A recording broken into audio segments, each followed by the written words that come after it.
السلام عليكم، ان شاء الله راكم كامل بخير. نقدم لكم اليوم واحد الوصفه اللي هي عصير الموخيطو، بزاف بنين وبزاف منعش وصحي. هنا واش نحتاجو كميه من النعناع، نقوها جيدا، نحولها كامل الاغصان تاعها ونغسلوها جيدا. وهنا نحتاجو كاس من عصير ليمون، نعصرو حبيبات قارص، نعمرو حوالي كاس. وهنا نضيفوا له الماء، نضيفوا له 3 كيسان تاع الماء، الكاس الاول والكاس الثاني والكاس الثالث، ونروحوا نخلطوهم بالبراميكسور. شوفوا كما راكم تشوفوا نخلطوهم جيدا فوالا حتى يتميكسا كامل النعناع تاعي ويولي ما يبانش خلاص. ونجيو نضيفوا له كاس سكر، وانتم على حساب الحلاوه والحموضه، حبيتوا تزيدوا السكر ذوقوه وتشوفوا. اذا حبيت جاكم شويه قاصح زيدوا له شويه ماء، حوالي كاس.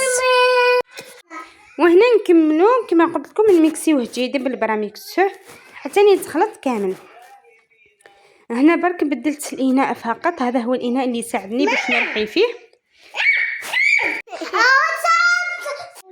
هكذا نكملو كامل نميكسيو جيدا. وهنا انا حبيت نصفيه ونعاود نميكسي شويه ما فقط. الخليط تاعي تاع النعناع هذاك اللي بقى لي في الصفايه نعاود نخلطو بالبراميكسور ونزيد له شويه ما فقط، ونعاود نخلطو كامل مع بعض. جا واحد العصير ما شاء الله، جات كميه ما شاء الله. شوفوا بعد ما خلطت شويه ما عاود رجعته كامل ما شاء الله. تقدروا تزيدوا يعني شرائح من الليمون ولا في الداخل باش يطلق البنه تاعو، ولا شرائح من النعناع ولا ورق تاع النعناع، وتقدموه بالصحه والهنا. ان شاء الله هاد الوصفه يعجبكم، ان شاء الله تجربوها. الى هنا ما بقى لي غير نقول لكم الى وصفه اخرى، والسلام عليكم.